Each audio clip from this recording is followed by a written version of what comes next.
There is no millennial problem. When I deal with my clients, they come to me with management problems, and I have to remind them, there is no generational problem at all. Every generation inherits the inventions and creations of the one before it. But if you look at people as a whole, all people want to be able to make a choice. People want to feel like they belong. They want to feel a commitment to a cause, and they want to know that they're included.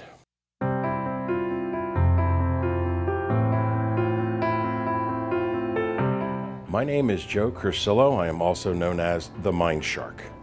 And in consulting with clients, speaking, I solve the problem of internal branding, their leadership, the way the employees see the company, and the commitment of the teams to get things done.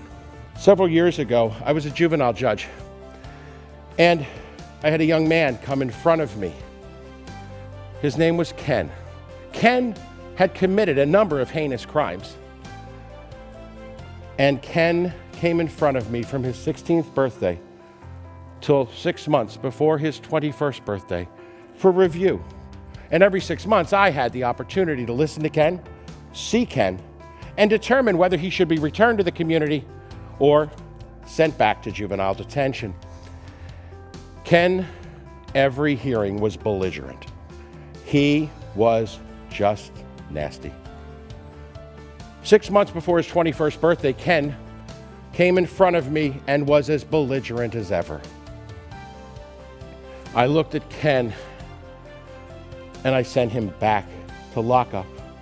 But before I did, I said to Ken, the next time I see you, you're either going to be a father and a husband, or you're going to spend the rest of your life in adult penitentiaries.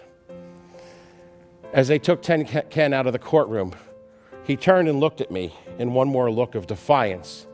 And I said, Ken, you have a choice. And they took him out of the courtroom. About 6 years later, my office manager called me and said, Joe, there's somebody here to see you. His name is Ken. I had long forgotten the belligerent juvenile.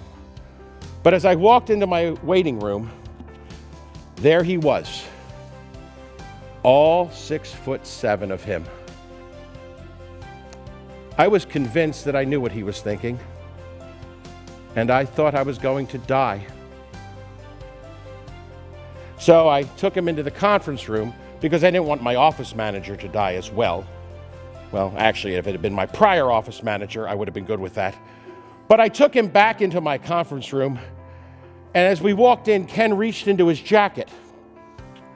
And Ken, in that moment, gave me one last breath because I thought it was my last breath. But he came out with a photograph and handed it to me. I looked at the photo and I said, Ken, who is this young woman?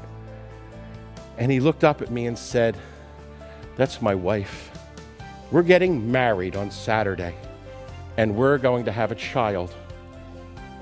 I looked at Ken and I said, Ken, whoa, what happened with your life? What's going on in the last 6 years? And he looked at me and said, Mr. Cursillo, I hated you for locking me up. But you're the only person that ever gave me a choice. And I realized at that moment that Ken had made a choice. He had made a choice to become part of the human race. I spent 33 years of my life as a criminal trial lawyer picking juries.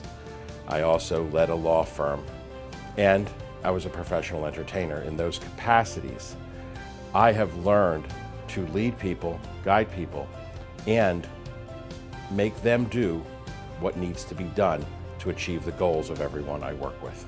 Joe is amazing. Just saw him speak. He's actually funny, but he's also got some really extraordinarily heartfelt stories that are actually going to help your people wake up and think about all of the actions that they are taking in their day-to-day lives. Joe's message was so impactful. I don't think there was a dry eye. Everybody was on the edge of their seats. What an impactful message, and something, the way he delivered it, it's gonna stay with all of us. Fantastic job.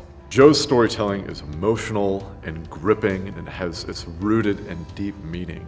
He's almost easy to listen to and difficult to listen to at the same time in the best way, because he shares such deep, meaningful stories that cut straight to your emotional core. Joe, he comes across, he looks like this big, tough mob guy, but he really has wonderful stories to tell. That man has a big heart, and it comes through in his presentation.